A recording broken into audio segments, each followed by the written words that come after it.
So tonight we're gonna do some, I made this up, semi-minimal figurative art. I was trying to think of a term for it. I was looking at the work of Reggie Burrows Hodges, a contemporary painter, and I just love how he tells so much story with so few details, and it's kind of awesome minimalized. I'm not sure what the word is. Shapes, and it becomes about how important each curve is of the face and each angle of the elbow. Danielle Orchard is also someone I think is doing interesting things with giving us a limited amount of information. She's more of a portraitist than a narrative storyteller, like Hodges is, but I think this might inspire some of you. What we're gonna do, and we'll just keep running through some of these artists who are painting in this minimal way. I think we're going to start with an exercise. Bring in any image you want to do. You can do figures, portraits. You can take out a book and use a famous painting.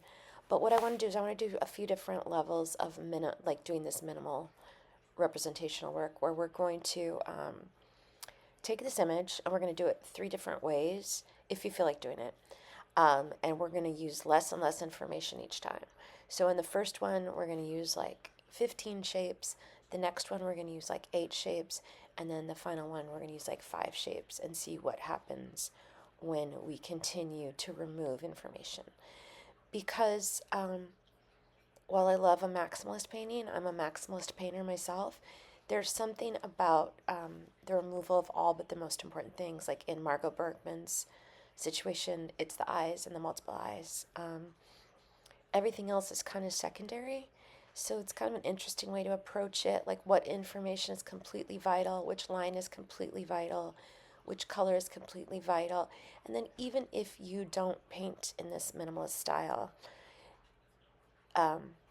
you can have that thoughtfulness in your own approach to your own work, is my hope.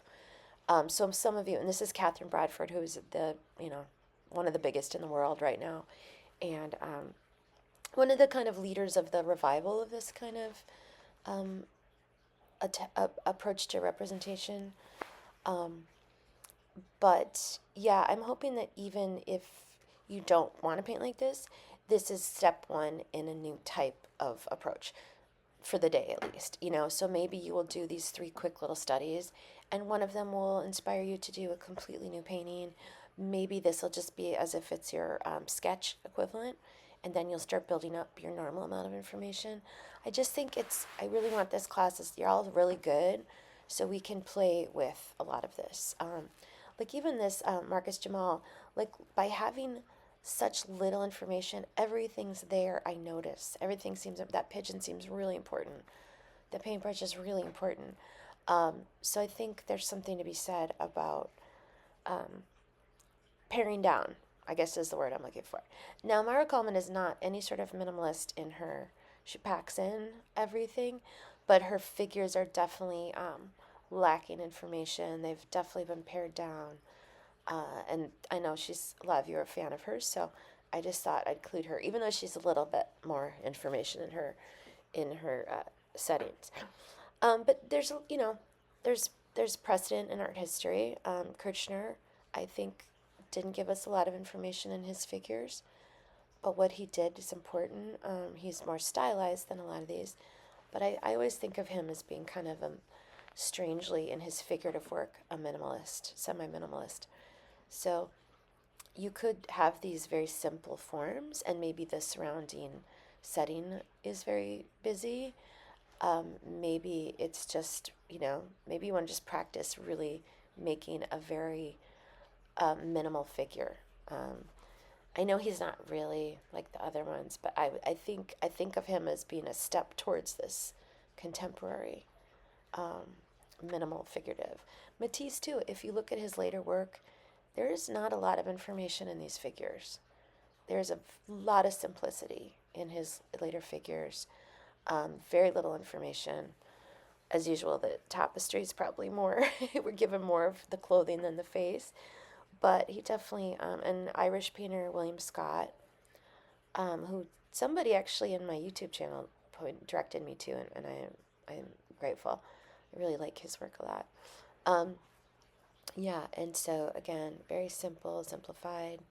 If you don't want to do figure face, you could do something else, but I think it's a good opportunity to play with figurative work.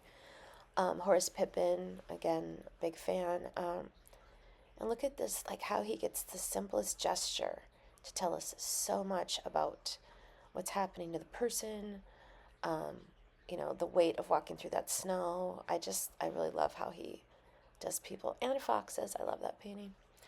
So Bob Thompson's a different approach to this. He did lots of like allegorical, spiritual, biblical stories, and then made these figures so colorful. I love his work. Look at like the silhouette. I mean, they're really often just silhouettes of I'm not sure, spirits or what exactly these people were to him, but the ones that are the solid primary colors.